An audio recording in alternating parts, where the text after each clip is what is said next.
ફરી બાજ રેસિપીમાં આપ સૌનું સ્વાગત છે. તો આજે આપણે બનાવીશું ફરાળી સાબુદાણા વડા, જે આપણે અપ્પમ પ્લેટમાં શેલો ફ્રાય કરીશું. તો ચલો શરૂ કરી.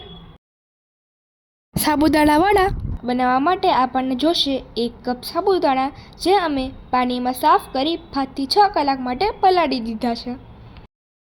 હવે 2 નંગ બટેટાને બાફીને મેશ કરી દીધા છે.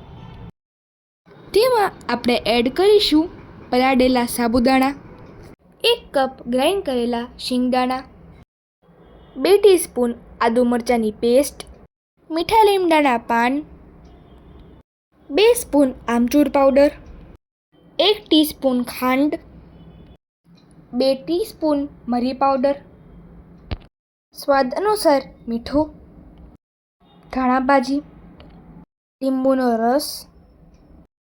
પછી આખું જીરું ઉમેરી બધું મિક્સ કરી બોલ્સ વાળી લેવાના. હવે અપ્પમ પ્લેટ ગરમ થઈ જાય એટલે એમાં થોડું તેલ નાખી બોલ્સને શેલો ફ્રાય કરી લેવાના. થોડી વાર પછી તેને પલટાવી બીજી સાઈડ પણ ફ્રાય કરી લેવાના. તો તૈયાર છે ક્રિસ્પી, ટેસ્ટી અને ઓઇલ ફ્રી સાબુદાણા વડા.